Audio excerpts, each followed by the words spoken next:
Joining us now for analysis on night 3 of the Democratic Convention is Cassie Smedile, the Deputy Communications Director for the Republican National Committee.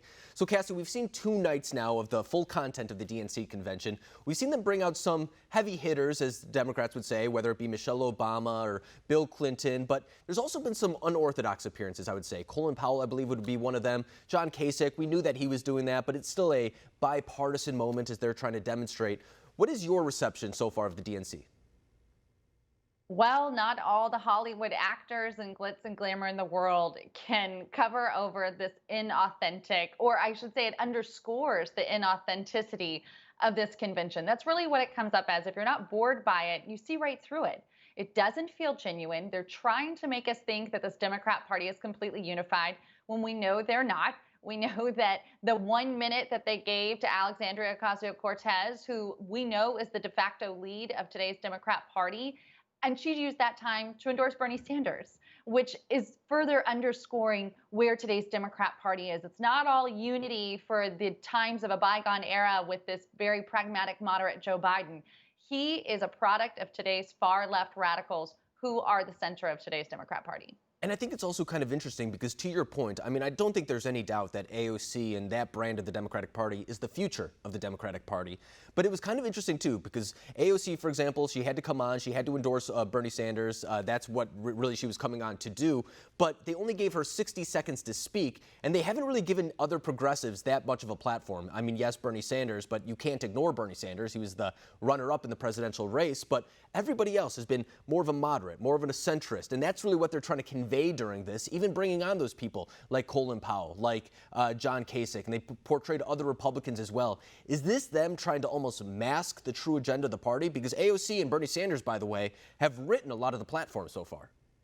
You got it. That's exactly right. They have written it. They are Joe Biden's kitchen cabinet, the people closely advising him. And yet this DNC convention is trying to make us all believe that it's just a bunch of moderate and pragmatics.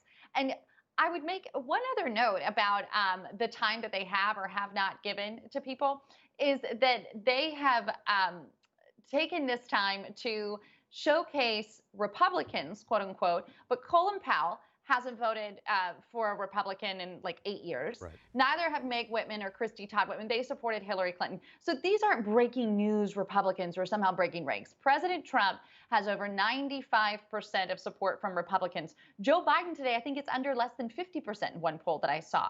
He has trouble gaining enthusiasm. He has trouble garnering support. Never mind trying to cross the aisle. You got to shore up your own base. And right now they seem very lackluster in their support for Joe Biden. And earlier in the day yesterday, The Onion came out with an article basically saying that AOC was given a full hour after she endorsed her support for foreign invasions and regime change, things of that nature. And then literally about an hour later, we learned that Colin Powell was going to be speaking at the DNC. So I think that's a little bit kind of representative of the fact that perhaps sometimes when you make fun of something, there might be a little bit of truth behind that. Because, for example, we all know what Colin Powell did. We all know the direction that the Republican Party is going, which is kind of away from regime change, away from the foreign intervention and that nature. Same thing with progressives. That's what they're fighting for. Yet the establishment seems to be on a little bit of a different page when it comes to that effort. But I do want to ask you, too, from a production standpoint. Night 1 was a little bit strange from the Democratic Convention. Yesterday was a little bit better. I think they knew that the night before was a little bit unorthodox. What can the Republican Party learn from what they're seeing right now to build on from their convention next week?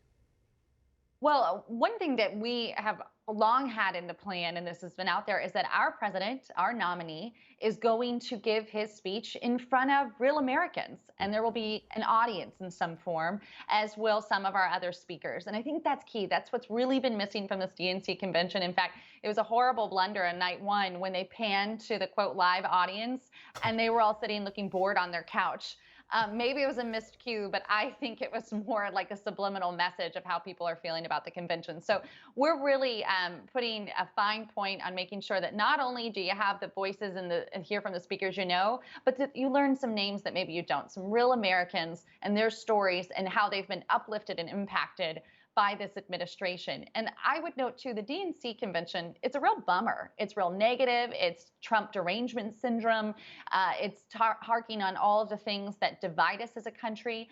When you look at the RNC, you're going to see the case for 4 more years of uplifting Americans, working for Americans, fighting for Americans. It's going to be a positive 4 nights of tuning in, and you're going to feel good about the direction of our country. Stark contrast from what we've seen this week from the DNC.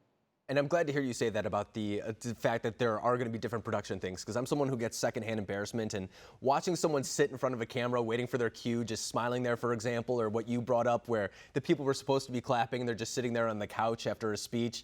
I get more embarrassed than those individuals do, so I'm kind of glad to hear that perhaps the production value will be a little bit different next week. It makes it a lot easier for me to watch and cover. Cassie Smedile, I appreciate you coming on tonight, breaking down the Democratic convention and what comes next for the Republican convention. Thank you very much.